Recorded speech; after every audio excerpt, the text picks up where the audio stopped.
Okay, so the reason I was a little bit confused when you guys asked about doing electromagnetism was because we have a specific unit called electromagnetism, but really the whole thing is electromagnetism. What that means is electricity is also electromagnetism. Yeah. So electric charges by themselves, static electricity, is really an electromagnetic subtopic because the two things are together. It's really the same force, electromagnetic force, electric and magnetic forces. So we're going to talk now specifically about electromagnetic effects though. Yes? Sorry, but this is a fluids question. Oh, goody. Go. Using like the faucet was like made me think because Uh-oh. before like we had a problem where like from a small area to a big area, right? Yep. But how do we know that like it wouldn't just be a small stream even though it's a bigger area? Because like if you were to put a like funnel or something on the end of the faucet, it would still stay as like a small stream of water. It wouldn't expand to fit. What? Well, that's because there's not enough water and there's not enough like pressure. Oh, I see what you're saying. And you would also be changing the pipe size again. Yeah. The funnel and it'll be small again. Well, I think it's because it's the way it's positioned. It's the way it's So there is an assumption here, Octave, that it fills the pipe. Okay, so that means if you have, obviously that's like not unlimited, right? If you had like a tiny little pipe, right, that's like this big, and then you let it expand to this size, you can imagine that it won't be, that whole thing won't be not be filled with fluid that's coming from that little source. Well, it depends how fast it's moving. Okay, but you get the idea, Speed of right? light. So there's an underlying assumption that A1 is the actual cross-section of the moving fluid, and A2 is the cross-section of the moving fluid. Then it is true that A1 V1 equals A2 V2. If this is not a closed pipe, the same principle still applies. So if you have a riverbed, right, and would not be closed, but it would be like top flat and underneath like right? And then it flows along, the Rhine's flowing along, and suddenly gets to a spot where it tightens up, right? For some reason, maybe there are like mountains or something, right? And then there, like the Grand Canyon, right, or something like that. Whatever. Between these two mountains, then you have less area, then we have to speed up to get through there. And it does, right? You know that between, you know, kind of picture that you're hiking the mountains, and between those ravines, that water rushes through there. What if it did though? Like you had a pipe that was. Then of course then it's not enclosed, but still, the cross-sectional area of the water flowing, times the speed has to be conserved, because it's gotta go somewhere. I think it would too. So, what was I getting at? I was getting at the idea that I just want to remind you guys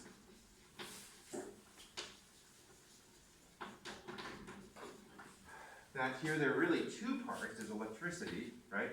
There's magnetism, but they're really connected because they're both referring to forces acting on charges. Okay? We have some talked about permanent magnets, so sometimes we have this idea that the permanent magnet has a north pole, south pole, somehow this is this magical device, but really there's just charges moving in there. That's what's going on there, okay? So when we look at this, electromagnetism acts on charges. This really acts on charges, this is electric force, and what is necessary for a charge to experience a magnetic force? A second condition must be met. Not just that there's a charge, but there is a... Difference in charge? No. Oh, there's another charge. Also wrong. Yes. Moving. Moving, it has to move. Then make So we have to have, this is kind of the fundamental unit of those forces, okay? For gravity, mass, right? For nuclear force, nucleon. Number, whatever, how much nucleon stuff there is. Okay, get the idea? So we have here, electric force, what we call electric force is Q times E. Right? So an electric force is caused by an electric field. A charge in an electric field experiences a force. Same thing happens here, that a magnetic force is due to a moving charge in a magnetic field. And that's the way we write it for E&M, AP Physics C. We don't write it like that in this class. That's okay though. Why did they do the time speed? Like, couldn't it just be QVB? The magnitude is that, but the direction is weird, right? We have to use the right-hand rule. So this cross product actually manipulates. Oh, I thought that was the time symbol. Yeah, it is a time symbol. It's a vector product. It's a different kind of product that you're going to learn about for sure next year or soonish. But yeah, anyway, you don't do an AP Calc, do you? No. I hope Yeah. not, because I haven't done taken the test. Yeah. So much stuff to learn. Yes. Anyway, for our purposes, we have taken this, which is the real equation, and we've replaced it with two parts. We've done F magnitude of the magnetic force is Q V B sine theta, where theta is the angle between V and B, and that's the magnitude. And for the direction, we use the right-hand rule. The right-hand rule, anytime we're using the right-hand rule, we're just doing a vector product, a cross product. And that's the same thing for math, pure math, that's how it's, you determine the direction in a vector product for the direction of the resultant vector. Yes? Can we use the right hand rule to like justify like stuff like? Yeah. Okay. Yeah, and they're pretty flexible because they understand that it's hard to explain it, right? Especially it's also taught different ways. But it's very hard to put it in words without like actually seeing the person do it. But you actually are required to use that explanation, but you can't just be very simplistic about it. So if they say justify why the electron is deflected to the left, if you say due to the right-hand rule, you're like, a little bit more will be nice, But right? they know the rules as well. Like, What's that? they know the rules as well. They do, but that's just too little. So in that case, that you would say electrons have a negative charge, therefore, they experience a force in the opposite direction of a positive charge. Something that actually shows some physics understanding and not just right-hand rule. Okay? Cool. Let's review the right-hand rules. I think that would be good. Right-hand rule here. So specifically, we have the F on Q or I in V, and I'm actually going to go with V. There we go. That's good. So there we go. We're going to do F on Q, V, or an I in a B. B being a magnetic field. You point your fingers. What's Q again? Charge. Q is charge, exactly. So let's kind of review that. So we have Q is charge in Coulomb. Okay, and they use little q, big Q. Generally, they use big Q for a distributed charge, like on a metal sphere. How much charge is distributed on the surface of that sphere. That's big Q. Each individual charge is a point charge, will be a little q. I is current in amps, amperes. Whoops. This is C. Good. So point your fingers in the direction of QV or I. Now for I, this is straightforward. But you have to watch here that if the charge is negative, right, then QV points opposite the direction of V. Okay? And for some of you, it might be easier to say for a current, point it in the direction of the charge, the current. For a charge, point it in the direction of the charge's motion if it's positive. Point opposite the direction of the charge's motion if it's negative. That helps? Okay, good. So, and then curl your fingers in the direction towards B. Curl toward B, and then your thumb indicates the direction of the force. They do love asking qualitative questions about this. So let's say, for example, we do have an electron. It's scooching along in this direction. We have a magnetic field we're going to enter. We have a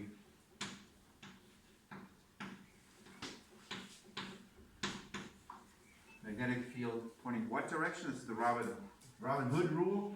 Also in RHR, these dots indicate the magnetic field points out of the board towards us. Like the arrowhead is towards you, the crosses the back of the flight, then it will be going the other direction. So this electron gets into the magnetic field, now it's at this point. So we can use both those kind of ways of analyzing it. It's moving to the right. You might be tempted to point your fingers to the right. That's not correct, because V is to the right, but the charge is negative, and you multiply a vector by a negative number, it flips it. It might be too complex. Or you can just say a moving negative charge, point your fingers opposite the direction of the motion. Capiche, capache? Okay, good. So we point our fingers opposite the direction of motion, this way. Good. And then we curl our fingers in the direction of the magnetic field towards us. The force will be up. Something bad happened back there. Okay. Let me see what happened. Clark, can I see your hand? Just. Okay, you're pointing to the right, correct. You have to make sure your fingers curl in the direction of the magnetic field, and the magnetic field is towards you. So this, if you hold your hand like this, you can make sure you curl it in that direction, and then your thumb is up. Okay? I feel like double jump. Okay? And then of course, that upward force will make the electron curve, right? It is a direction changing force. Magnetic, electromagnetic, the magnetic force in this case, right? On a moving charge can't do work because it is, because of the cross product. It's always perpendicular to the direction of motion. It neither makes it faster nor makes it slower. This changes its direction. Changes its direction. Exactly. Good.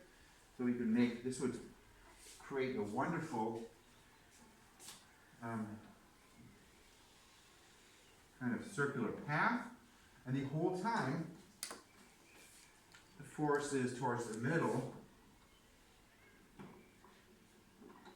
F B or mag is fine. Magnetic. There we go. Then of course, for example, up here, 3D, okay, moving up, V, and then still the force is towards the center. F, mag. There we go. Capiche, capache, capuche? Cool, cool, cool. Okay, that's that right hand rule. Of course, it also applies for moving currents, right? So we can also lay, oh, let's just do, we got this magnetic field already. So, oh, and the magnitude, we did the magnitude. So let's say we have a current down here, different color, the orange. Here's a wire. Okay. And then we have our dots here. Okay, good. So here we have a current moving in this direction, in this wire. Okay? We could figure out the direction of the force, and we could figure out the magnitude of the force. We haven't written down the equation yet. We can do that here. That's a logical spot. So this is F mag for a moving charge.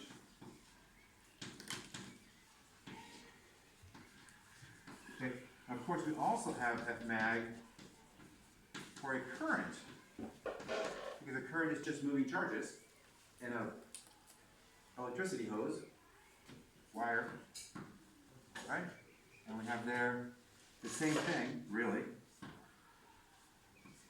IL cross B, and it's really DL and it's DF, but we're not going to go there because one of the wire curves and all that stuff. Instead, you integrate to find the total. What else? Okay, but again, we look at this normally like this. We say, okay, the magnitude is. Oh, you find the tangent line on the line because it's like. Well, because I mean, what's a real situation, right? A real situation, like what we see, right? Yeah. Right? So you really have to look at that. If there's a magnetic field, Holy shit! I know so much calculus. right? So then you have to look at each individual piece. The direction changes, right? So you have to say, okay, well, this here is DL. Yeah. And then DL experiences a certain amount of force due to this magnetic field. The total force on this thing would be the sum of all those forces, and you have to integrate over the entire thing. Yeah. Okay? That's kind of cool. Way well beyond what we're doing. Okay.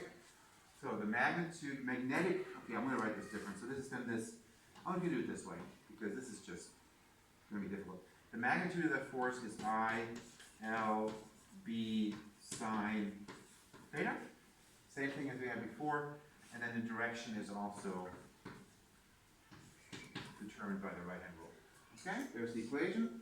We've got this thing there. Let's get the direction correct for the force of that. Use the right hand and point hand in the direction of the current. Okay, good. And then curl your fingers in the direction of the magnetic field. Magnetic field points exactly, points towards us, exactly. And therefore the force will be down. Correct. So you point your fingers in the direction of the current. You notice that the arrowheads are flying towards you. So I need to turn my hand around to make sure that I can turn my fingers out, and then my force is down. Okay? Capiche, capache? Capuche? Oh, we used purple for some reason. For the force. There we go. There we go. And in this case, I chose it to be at right angles. We don't have to do that. It could be a non-right angle, and then you would have a different amount of force. Okay. Second. There we go. We got that down. That's good stuff. Okay. So, next up. So we've got forces on moving charges in currents, in magnetic fields. That's good. Let's talk about inducing current in wires. That's really important. So this is called electromagnetic induction. Okay, electromagnetic induction. This is following Faraday's Law. You gotta know that word. And then Faraday's Law also included Lenz's law, rule, Lenz's law. Lenz's law. Okie dokie. So, let's see how we do this. I'm just gonna write it on the board. So, if we have a, okay, alright. So we have to introduce, okay, I'm gonna do it differently. Whatever. So we have a magnetic field here, right? Good. And you're gonna take a wire, right? So here's a wire, orange thing. So here's our wire, and a weird looking hand attached to it. Very helpful to think about this. This is actually helpful. And we're going to take that wire and move it into this thing at a certain speed v.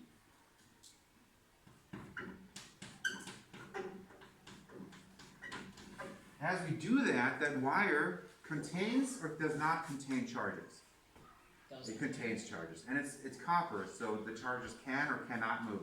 They can move. They can move. They are valence electrons, so they're able to move. Let's think about this experience, therefore. The electrons are getting shoved into this thing, right? And the really key thing is the front edge of this thing. In this front edge, the electrons will experience a force. We just did that. Of course, here the magnetic field was the other direction, right? So they here experience a force up, and you can already see here, oh, these electrons are going to experience a force down. And of course that means that these electrons are flowing, because they can experience a force down, that we will have electrons moving in a clockwise direction. And if electrons are moving in a clockwise direction, we actually have a current going in the counterclockwise direction. Current is defined as the motion of positive charges. That means we have a current pointing in that direction. Okay? And let's think about that for a second. Well, what does it depend on? The current, of course, will depend on how fast you're moving it.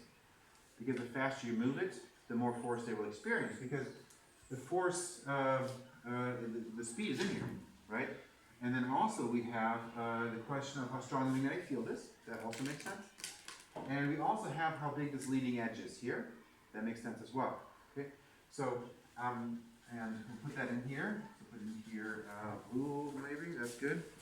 So much fun with the color, right? So let's do this length, all this length L. Maybe that's not well placed, but different color. Can we move the I over? I don't like it. Confusing, actually. So I goes here. Current's moving. That's the length L. And what we get is, not surprisingly, I don't know if it's surprising or not, that you guys would call this generally a voltage, but it's really an electromotive force, and it's one of those things where, don't think about this too much, and you guys don't tend to think about this a lot, so that's a fine. So you can treat it like the voltage difference, but really if you think about it, voltage difference between what point and what point is a circle. That doesn't even make any sense. I mean, like, where is the voltage difference? Like from here to there? From here to there? From there to there? I don't know. So anyway, we get three sources instead. Three sources are L, B, and V. That's it. B, L, V. So this is this specific thing. I call this the snowplow effect. So you're kind of pushing a snowplow into snow. How much snow do you pick up? Depends how fast your snowplow is moving. How big is your blade? How deep is the snow? Boom. BLV. Got it. So then, of course, to get the current, you have to connect this to Ohm's law. They love to do that. To take delta V divided by R, which is in this case BLV divided by R, and you found the current flowing in that loop. Make sense so far? That is a simple example of Faraday's law, and I think it makes a lot of sense. Now we're going to use a second version of this law that is a little bit more complex and able to accommodate a greater variety of topics. And in that, what we're going to look at specifically is this thing right here. We're going to say, okay, well, what's going on here? We can look at this like this, fine. Or we can say, look, the amount of area, right? This is a certain area that's being exposed to the magnetic field changes, allowing more magnetic field to flow through it. And Faraday puts that together saying that's what's causing the voltage difference, the electromotive force. Okay? Feels okay? Okay, I'm going to pretend you said yes. Okay. So Faraday reformulates that whole thing.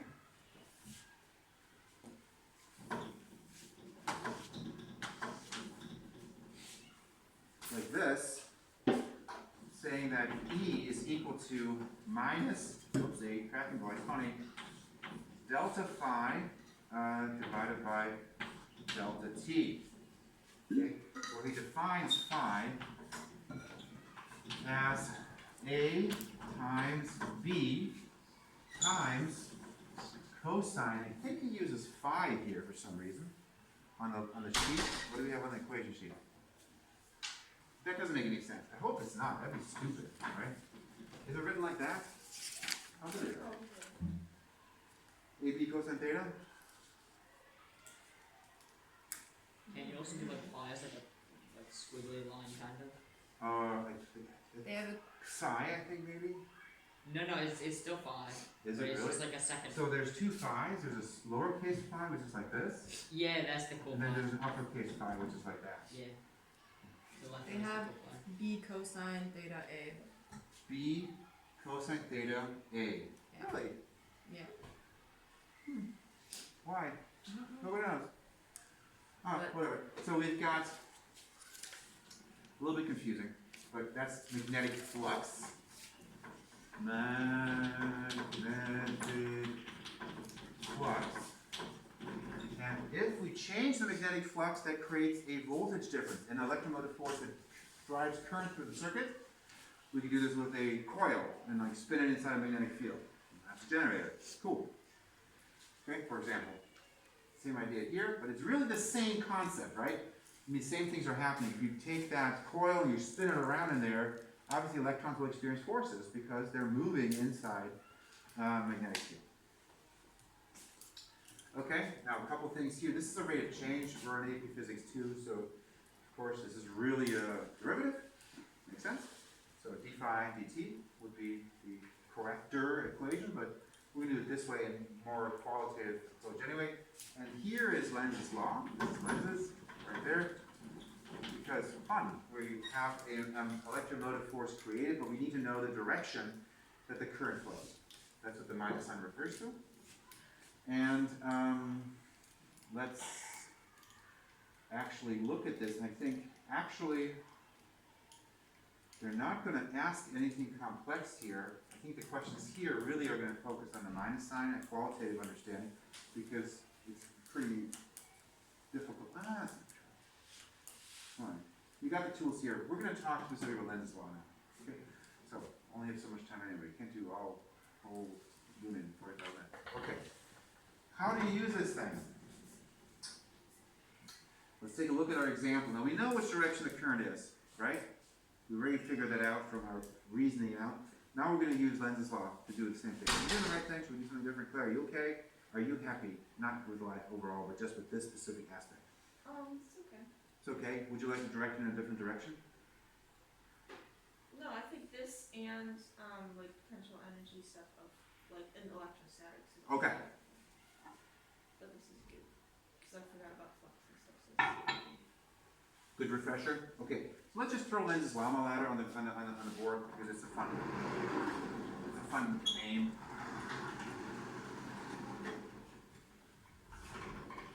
And let's actually no, we're going to use the same thing. So we do Lenz's llama ladder. Okay, there we go. Lots of L's. So we have phi. We have delta phi. This is external. And we have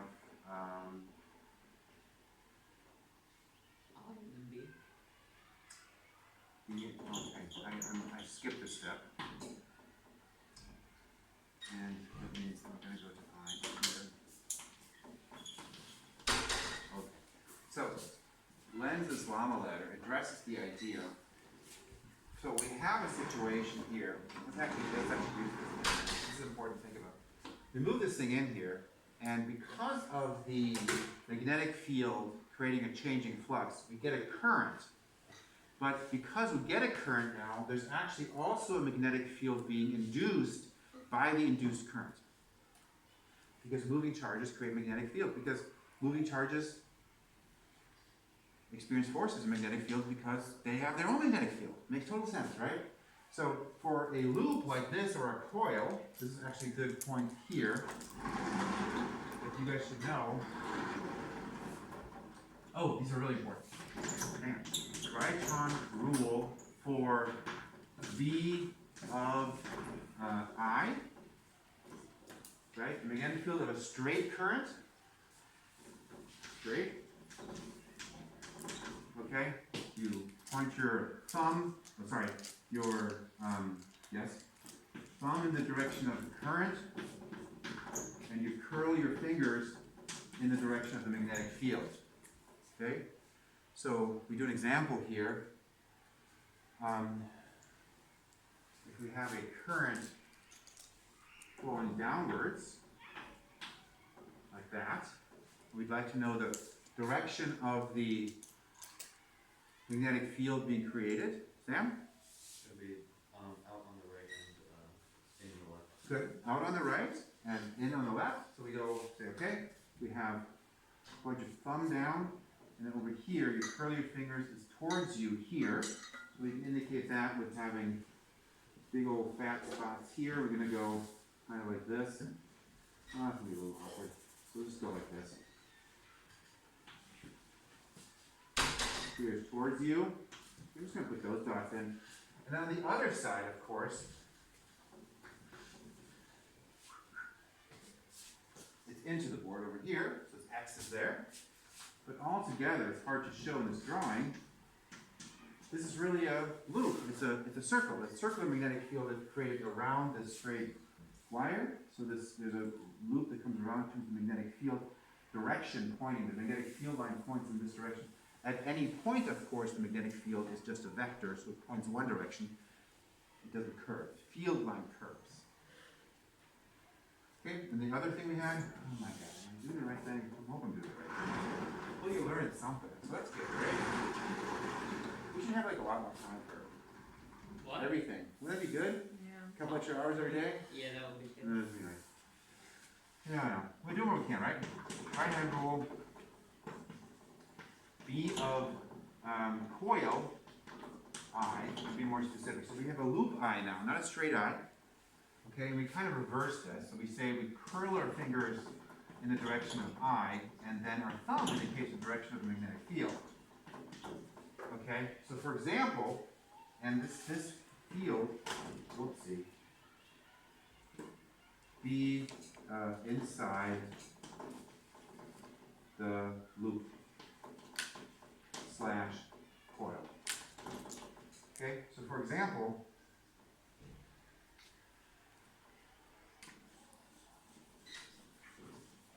so there we go. We have this situation where the current flows maybe in this direction, and then comes out front here. Okay, comes back down. So there we go. So that makes sense? So we're having a current start over here, and then go underneath, come this way. Kind of, I'm hoping it can pop enough. It's kind of hard to draw, but I'm making the front end a little brighter to show that it's in the front, and a little thicker to indicate which is in front of which. There we go. Very hard to show in a diagram, but so the idea is we have our current flow in like this, and come out front like that, okay? And it comes around, and then the magnetic field will point towards the right. So curl your fingers in the direction of the I, whoop, comes out, and my thumb points to the left in this direction. And we used white for magnetic field. So that means the magnetic field would point in this direction. And it's relatively constant inside, and then at the end there's like edge effects like that. So in that sense, a coil is similar to a capacitor in terms of creating a constant field, relatively speaking. And we're going to fix this to make it really pop. Oh, this is like my favorite part of this class, isn't it? So, just fun.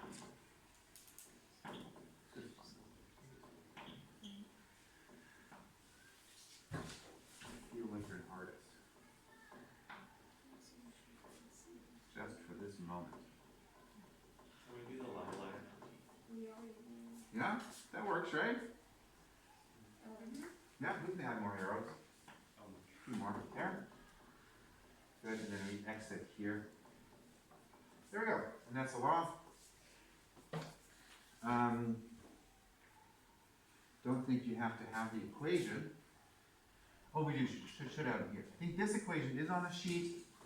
B is equal to mu naught I divided by 2 pi r, where r is the distance from here to there.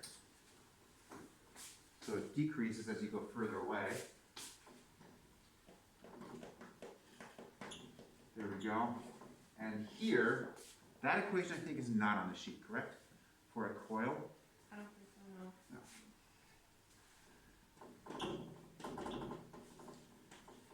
It has to do with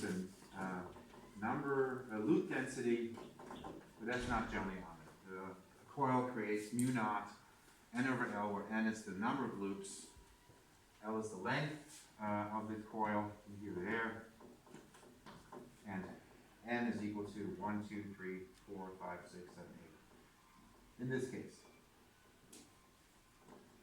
number loops. Okay. Cool. There's a lot of useful physics on here. Okay, back to the lab. Why were you doing this? So, let's think about a specific situation, and let's take the situation we had down there. Let's think about what's happening. So we have an external magnetic flux. The external magnetic flux is provided by the B that we already have when we move the coil into it. It's important for you guys to distinguish between the external flux, external magnetic field, and the induced magnetic field. This is the most common mistake you guys make. Okay, so there's an external magnetic field that's already there, that's creating external magnetic flux. Which direction is the external magnetic flux? In which case, in that case? In that case, yeah. Isn't it pointing in. It is pointing in, so it is pointing in, and the other thing you need to indicate there is it becoming larger or is it becoming smaller? Larger, so you write in plus.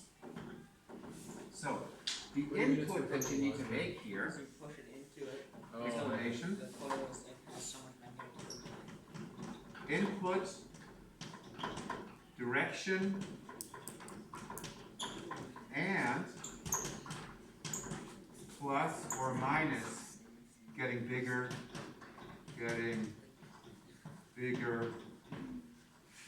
or getting smaller. If you get your input of Lenz's law ladder correct, everything else is programmed correctly. So you'll get it set up. So next step, looking at this. So you go to the second line, and you say if plus, then same. CSP exactly. If minus, comment, opposite. Okay, so just all rules. If plus, it is plus, same as in. This said left plus, you write left. It said northwest, you say northwest. 272 degrees, 272 degrees. Okay? Makes sense? And we write down in again. There we go. That's that step. So, here's the input, so here's the ladder. Here, there's your next step. We can make this into a little bit, I can make this prettier, but you get the idea. That's the first step, second step. Next step, this is Lenz's law. Lenz's law says you need to flip it at this point. The induced magnetic flux needs to oppose the original flux change. It's in words, right? In my experience, it's hard to translate into actual actions, so I recommend all you need to do here is flip it. Okay, and this is really Lenz's law. This is Lenz's law. So if you have to justify, please do not say flip it or Lenz's law ladder. Say Lenz's law. Okay? So right-hand rule, Lenz's law. If you want to use words, magnetic flux has to, induced magnetic flux needs to oppose flux change. Flip it. Whatever this is, write on the opposite. Opposite end is out, boom. Right? Opposite of the left is right. You get the idea. And then for the last step, now you need to use the right-hand rule to indicate, it's kind of a backwards right-hand rule, right? Because at this point, instead of knowing the current and getting the field, you have the field, you want the current. Okay? So we look at this and say, we just found out that the magnetic field that is induced in the loop is out, right? And at this point, some of you are like, but the magnetic field is in. That is the external magnetic field. The induced magnetic field will oppose the flux change. Therefore, that induced magnetic field will be out. This coil is creating a magnetic field out. And therefore, the current needs to be coming in this direction, a counterclockwise current in that loop to create the induced magnetic field out of the board. Capiche, capash? Capuche? Yes. Sweet. So that means we're going to go with counterclockwise, and we do our little victory dance because we got our 5 on maybe physics exam. Yeah. Cool. Awesome. Okay, good. And that brings us to the end of electromagnetism. How are we doing on time? Are we done, or? Yeah, we have like 2 minutes. 2 minutes. Early release. 2 minutes early. Wow. My daughter's favorite phrase right now. It's almost 1 minute, so. Actually not. It's fine. I mock her for it. It's fair game. Fair game. Wow, Dad. Great. Perfect. What are we doing here? Is it really They only know as 2 much minutes? physics as you yet? What's that? It is only 2 minutes, but do they know as much physics as you yet? My kids? Yeah. No, but they're pretty good at physics, but her talents are not as much physics. Well, yeah. He's really good at math. Wants to be an architect. Maybe.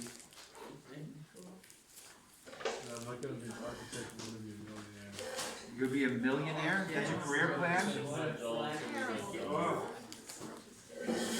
How shallow. Millionaire. Oh, yeah.